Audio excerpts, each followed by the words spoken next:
Broward, who's the chair of the Greater Fort Lauderdale Alliance Permitting Action Team. And he's here to talk about business-friendly Broward, how permitting excellence has really improved the system, helps businesses succeed. Thank you, Tony. I appreciate being here, and right now you're probably asking yourself, what's the jobs guy doing up there talking about permitting? Well, this story really began during the height of the recession, and we realized at one point that I had about 6 unemployed people for every open position I could find out there. And that's with some pretty sophisticated technology that went out and crawled all the job boards and brought in all the jobs. And suddenly it dawned on me that even if I filled every open position that I could find, 5/6 of the people, over 80%, would still be unemployed. I didn't need more job training dollars. I didn't need more sophisticated job matching tools. I didn't need more sophisticated assessment devices. What I needed was jobs. So we went to the business community and we said, are there barriers out there to job creation? Are there problems that you run into when you're trying to create jobs? And is there something we can do about that? And we heard 2 things overall, over and over again in every business meeting that we went to.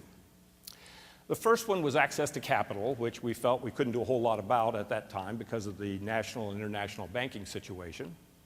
But the second one was permitting. And in fact, whenever you mention permitting in a group of business people, this is the reaction that you got.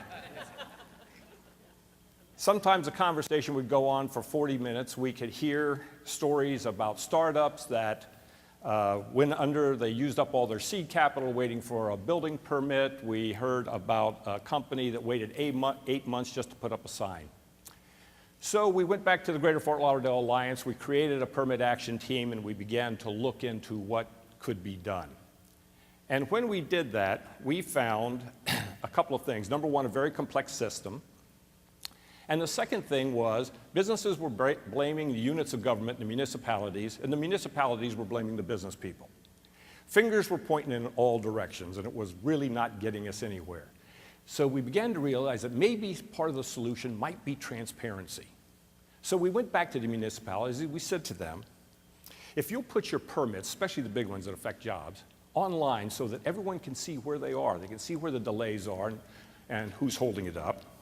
And if you will designate an ombudsman, a concierge, basically an expediter for the big projects to kind of break the log jams, and if at the very highest level you will pass a resolution at the city commission level saying that you support expedited permitting, then the Greater Fort Lauderdale Alliance will give you the title of a platinum city.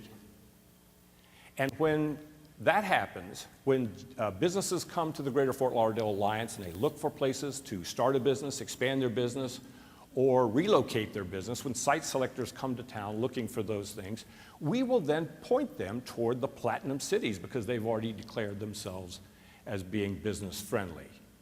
Well, today we have 18 platinum cities and 2 more to come on in the next few months. Now, as Commissioner Asef said, it's time to get to that next level. We need to take that next step, and that is paperless permitting. We need to go to e-permitting. There isn't any reason why permits and requests and plans and so forth can't be exchanged over the internet, that modifications can't be viewed by various departments simultaneously at the speed of an electronic impulse. There isn't any reason why a contractor's certifications and their insurance documents and so forth can't be lodged in the cloud for every municipality to see and for every department to look at if they need to do that. Think about banking. When was the last time you went into a lobby of a bank to do your banking? We just need to get faster, smarter, and smoother about this. Now, here's my call to action. Here's my ask for help. We need all of you behind this. If you're an elected official, we need your political help. We need your budgetary help. We need your administrative and your process improvement help to move this forward. This is about economic competitiveness in a global market. This is about the quality of life. This is about economic diversification in our community. It's about jobs. And it is within our grasp. We can do this. Thank you.